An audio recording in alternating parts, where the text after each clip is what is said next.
Senator President, at this juncture, the distinguished gentleman from the great province of Tarlac and Rizal, Senator Rodante Marcoleta, is seeking the floor to deliver his privileged speech. I move that he be recognized, Mr. President. Senator Marcoleta is recognized to deliver his privileged speech. You may proceed, sir.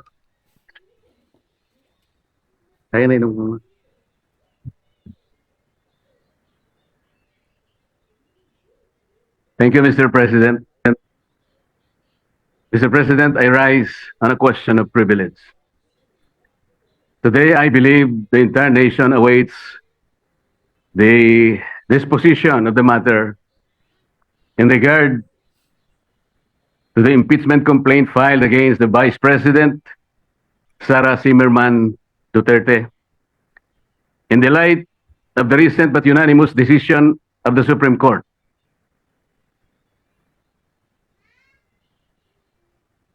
Mr. President, this decision was promulgated on July 25, 2025, declaring said complaint to be unconstitutional, void ab initio, violative of due process, and that the Senate in the first place did not acquire jurisdiction over it.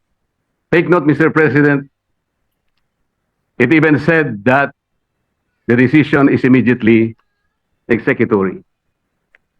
But before I continue, Mr. President, let me put on record that the initial proceedings, impeachment proceedings conducted by the Senate in the 19th Congress have never been formally carried over to the Senate of the 28th Congress. I do not know, and I'm not aware, I cannot recall of any action so far taken by this august chamber to the effect that the initial impeachment proceedings, which were deemed to have been terminated at the expiration of the 19th Congress at noon of June 30, 2025, have been miraculously brought to life into the present Congress. That having said, Mr. President, I'd like to continue. Mr. President, the decision of the Supreme Court did not dwell on the intrinsic merits of the impeachment complaint filed against the Vice President. It zeroed in merely on the procedures and the processes taken by the House of Representatives. To repeat, it declared the whole impeachment complaint constituting the articles of impeachment to be unconstitutional, violative of due process, void ab initio.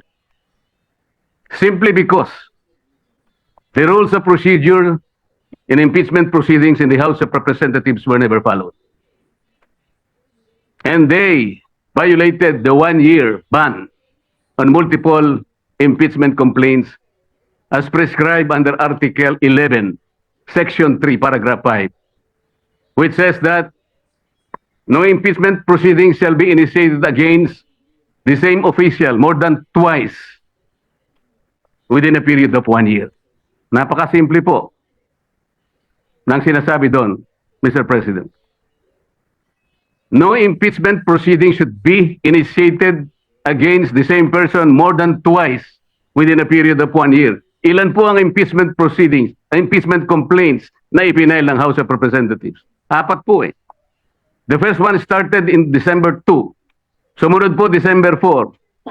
Meron pang sumunod ng December 19 hanggang sa umabot po ng February 5. Yun nga pong ipinangangalandakan na impeachment complaint which was signed by more than 1/3 of the members of the House of Representatives. Nasunod po ba? Nasunod po ba ang tuntunin ng House of Representatives? Noon pong nag-require ang Supreme Court, Mr. President, tinanong po yung House of Representatives in connection with the 2 petitions filed by several parties before the Supreme Court. One of the items required by the Supreme Court is for the House to give the status of the first 3 complaints filed. Ano po ang sagot ng House of Representatives? Yun daw pong unang 3, the one filed in December 2, December 4, and December 19, were all archived. Nasaan po sa rules ng House na yun pong mga impeachment complaints na ipa-file ay i-archive? Wala po. Pwede po bang ipakita yung slide na kung saan ay makikita natin ano po ba ang proseso kapag may nag-file na isang impeachment complaint? Ayan po yung Rule 2. Ang sinasabi po sa Rule 2, Mr. President,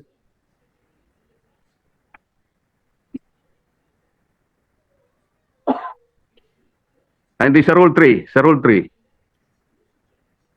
Rule 2, Section 3. A verified complaint for impeachment by a member of the House or by any citizen upon a resolution or endorsement by any member thereof shall be filed with the office of the Secretary General and immediately referred to the Speaker. Bakit hindi po nasunod ang tuntunin na ito, Mr. Speaker? Kailan po ni-refer ng Secretary General sa opisina ng Speaker yung impeachment complaint dated December 2, 2024? Kailan po ni-refer ng Office of the Secretary General yung impeachment complaint na i-file noong December 4? Wala po silang sagot. Kailan po ni-refer ng Office of the Secretary General yung impeachment complaint that was received on December 19? Wala po silang sinasabi.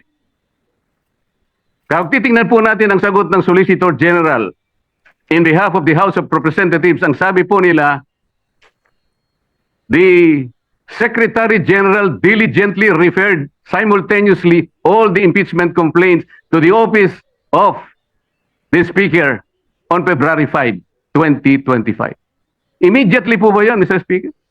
December 2, December 4, December 19, at isinama po yung February 5, all of them were simultaneously referred to the office of the Speaker on February 5. 2 buwan po ang kanyang ginugol para lang i-refer sa office of the Speaker. Ano po ang immediate doon? Wala po. Wala po silang sinunod. Wala silang ni-repair at ni-repair nga po delayed. Nung ma-repair po, ang sabi po ng Solicitor General, the 4 impeachment complaints were included in the order of business doon po sa session number 36. You will note, Mr. Speaker, hindi po niya ibinigay bilang annex yung order of business in section number 36. Ang kanya pong ipinakita ay yung journal number 36. Bakit po? Sapagkat hindi totoo na yung 4 na impeachment complaints were included in the order of business. Mr. President, I have a copy of the order of business session number 36. And I will deposit a copy to the office of the Senate Secretary for everyone to see and examine for themselves kung talagang in-include nila sa order of business. Wala po. Saan po nila in-include? Doon sa journal. Iba po yung journal sa order of business. Alam po niyo kung bakit lang nalagay sa journal, Mr. Speaker? Idinagdag po nila as additional reference of business. That is not the requirement of the Constitution. Pwede po ba nating makita yung slide, ano yung sinasabi po ng Constitution?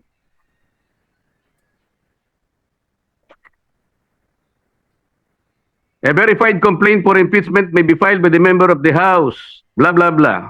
Ang sinasabi po rito,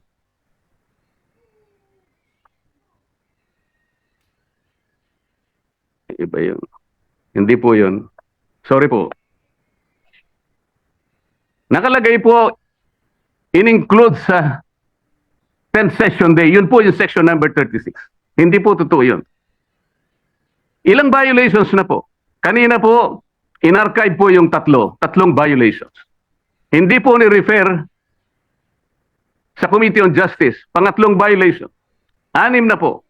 Ngayon sinasabi po, in-include po sa order of business. Hindi rin po, 3 violations na naman. 9 na po. At sabi po nila, yung session 36 is the 10th session. Hindi po.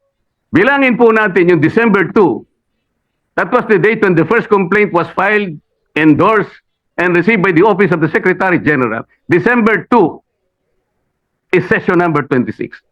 Mr. President, bilangin po ninyo session number 26 up to session 36 na sinasabi ng Solicitor General.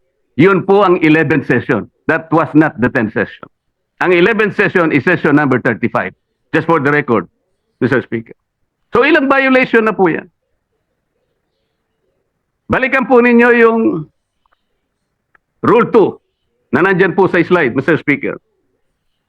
Ano po yung mode of initiating impeachment? Ganito po ang sinasabi ng rule of the House of Representatives.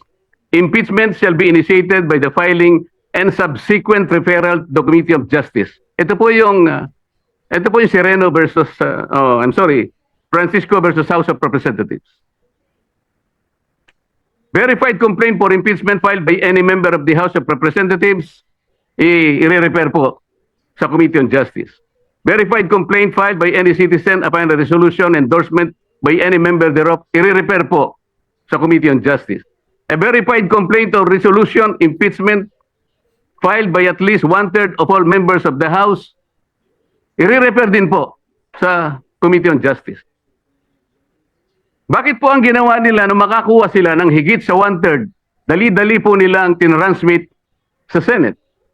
Ang pagkakakala po nila, Mr. Speaker, sapagkat ang pinagbatayan po nila ay yung Rule 4 na kung saan in Section 14 sinasabi po endorsement of the complaint resolution to the Senate. Ang sinasabi lamang naman po noon, Sir President, ay yung pamamaraan kung paano po i-endorse yung impeachment complaint that was signed by 1/3 or even more members of the House of Representatives. Hindi naman po sinasabi doon na hindi na sa i-refer sa Committee on Justice. Bakit po nakalagay dito sa rule, kailangan i-refer din siya sa Committee on Justice, but they never did, Mr. Speaker, Mr. President. So ilang violations na po ito? You cannot use Section 14 in isolation of Section 2. Hindi po pwede yun. Binigyan po ba ng discretion, Mr. President?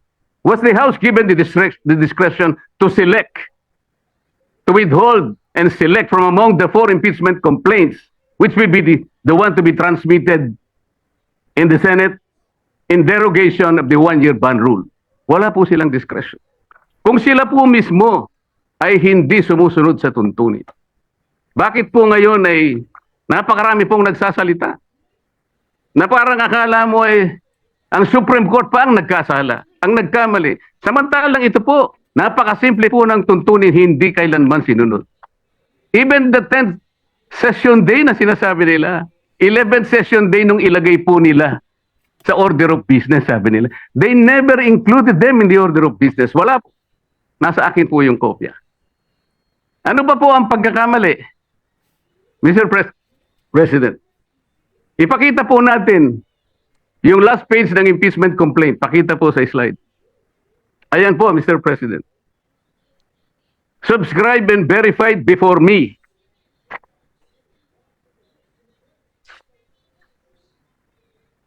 Sabi po ng Secretary General.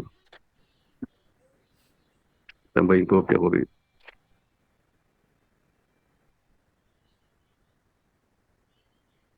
Subscribed and verified before me on this blank day of February 2025. Wala pa pong date. Ito po ba ang verification, Mr. President? Hindi po.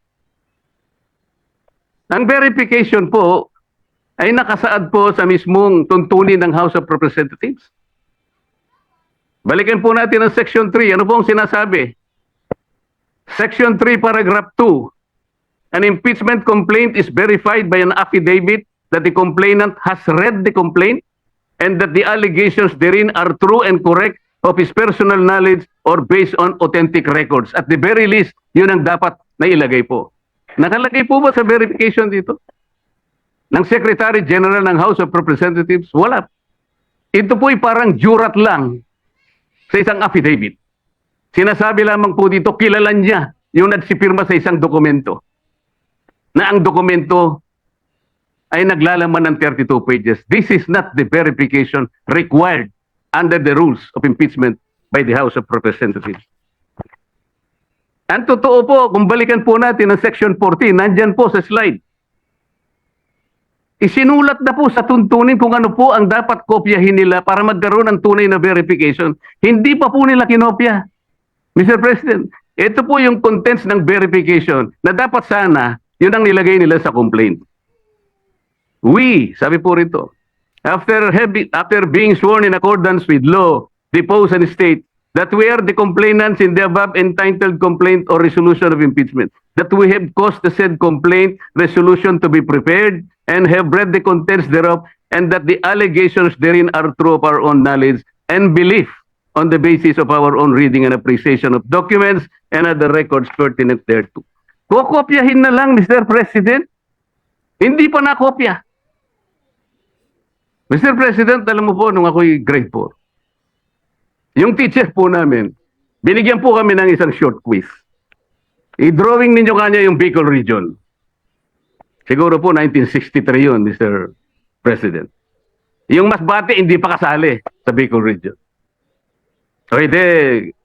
Kabisado ko naman po sapagkat mahilig po ako sa social studies, Mr. President.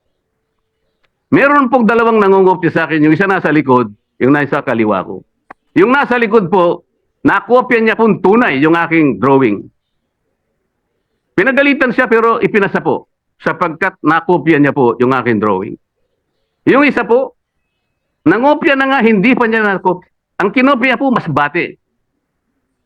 O wala po. Hindi po siya nakapasa. Ano pong ibig ko sabihin dito? Kukopyahin na lang eh. Alam po ninyo sa mga litigation lawyers, practicing lawyers worth their salt. Wala ka lang certification of non-forum shopping, i-dismiss ka ng Supreme Court. Paliwanag po yun. Hindi subscribe yung complaint mo, dismiss ka kagad. Mahigpit po ngayon eh. Ito po, this is an impeachment complaint. You are removing the second highest official of government. Yun lamang pong verification. Sablay na po eh. Ano pong nakalagay dito? Section 3, paragraph 3. An impeachment complaint required to be verified which contains a verification based on information or belief or upon knowledge or information and belief or lacks proper verification, katulad po nito ngayon, shall be treated as an unsigned impeachment complaint. So pwede pong tratuhin pala ngayon sapagkat wala pong verification. It may be treated as unsigned impeachment complaint. Paano ngayon? Kasi magsasalita po ang napakarami.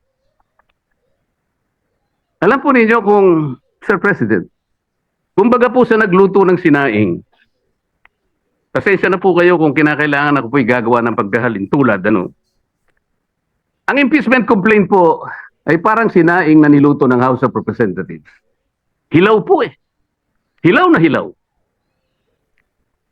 Ano po yung hilaw sa Bicolano, Mr. President? Hilaw din po yata. Sa Bisaya, hilaw din po. Sa Kapampangan, magadto, Mr. President. Sa Waray po, matagudtod. Sa Ilonggo po, lagdos. Sa Ilocano, marakusol. Sana po tama ang aking pagkaka-pronounce. Ang dami pong nagsasalita, Mr. President. Doon lang po sa House of Representatives, isa pong bagong pasok doon, ngunit patagal na pong nagserbisyo sa ating bansa. Naging senadora, naging Secretary of Justice, naging chairman ng Human Rights Commission. Alam po ba kung ano sinabi niya sa isang panayam? Ito po, nakuha ko. Harap-harapan na tayong niloloko. Kakaibang korte ito. Sana sa palengke na lang final ang impeachment case. At least doon, may nagtitinda ng totoo. Sana po, magtinda po siya ng matagudtod na kanin dyan sa Samar. Baka may bibili kaya. Pwede kaya siyang pumunta dyan sa Pampanga po para magbenta ng magadto na kanin. Kung may bibili, baka sakali. Pumunta kaya sa Panay para magbenta ng lagdos na kanin. Wala po siguro, Mr. President. Baka ngayon dagang dingding, hindi pa patusin. Huwag pong ganun. Ang dami na pong nagsipagsalita. Samantalang hindi po nila nakita. Ang dami, kayo po nagsimula ng mali. Hindi naman po sinasabi ng Korte Suprema na kailanman ay huwag kayong mag-impeach, huwag na kayong mag-file. Ayusin nyo lang po eh. Yun lamang po ang gustong mangyari dito. Ayusin nyo. You want to impeach the Vice President, do it in the right way. Hindi naman po tinignan ng merito eh. Ang sinasabi yung proseso, hindi po nyo sinunod eh. Sinasabi na nga, walang impeachment complaint bukod sa isa. Laban sa isang opisyal sa loob ng isang akalain mo namang apat po kagad ang ipinay. Pagkatapos yung apat, i-consider mo na isa. Hindi naman po yata tama yun, Mr. President. Mr. President,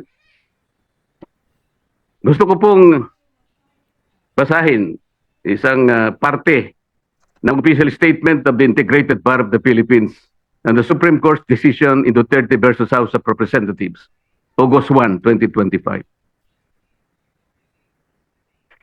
And I quote, "Disagreement with the court's reasoning is neither unwelcome nor unexpected. Dissent is not foreign to a democracy. It is essential to its survival. But to incite public repudiation of its authority, or even just to call for its outright defiance, erodes the very foundation of the legal order. Such actions disturb the equilibrium of powers and imperil the integrity of our democratic institutions, especially when appropriate legal remedies remain available within the framework of our constitutional system. If every adverse ruling becomes an invitation to disobey, the law ceases to be a constraint on power and becomes its casualty. The Constitution does not require agreement. It demands adherence." Ang sinasabi po ng mga ibang kasama natin, magpapile pa naman ng motion for reconsideration. Bakit hindi natin hintayin? As I said, Mr. President, if you are a practicing lawyer worth your salt, you are confronted with the unanimous decision of the Supreme Court. In a firm voice, it says this is unconstitutional, void ab initio, violative of due process, and the Senate never acquired jurisdiction over this. And it is immediately executed. Parang sinasabi niya sa'yo, wala ka ng room mag-file niyan. Is anyone expecting that even one soul of the members of the Supreme Court will reverse himself? We cannot depend our action, Mr. President, on the fortunes of litigation. Naalala ko pa nga po doon sa kaso ng Francisco versus House of Representatives.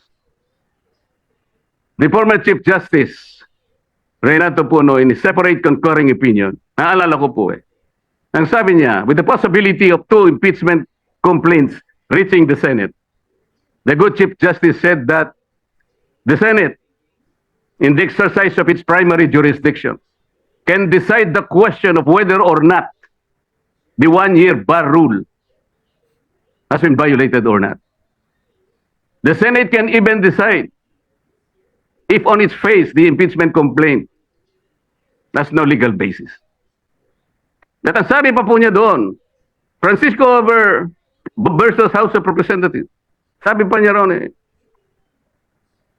if the Senate finds that the 1-year bar rule is violated, or that the impeachment complaint has no legs to stand on, that will be the end of the entire controversy.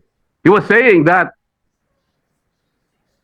let's give all the remedies available to the House and the Senate because of their primary jurisdiction. But when the case is ripe for judicial determination, it was the view of the former Chief Justice that the Supreme Court at that time, and only at that time, when it can speak with great moral authority, in order to compel the loyalty, the respect, and the obedience of our people. Mr. President, when the Supreme Court negates the actions of a co-equal branch of government, it does not assert its superiority. Instead, it upholds the supremacy and the dominance of the fundamental law of the land, the Constitution. And so the Supreme Court has already spoken. The last arbiter of law, it says the complaint is unconstitutional, is void ab initio, is violative of due process. The Senate never acquired jurisdiction over this. It is immediately executory. On that note, Mr. President, I respectfully move that the impeachment complaint be dismissed. I so move, Mr. President.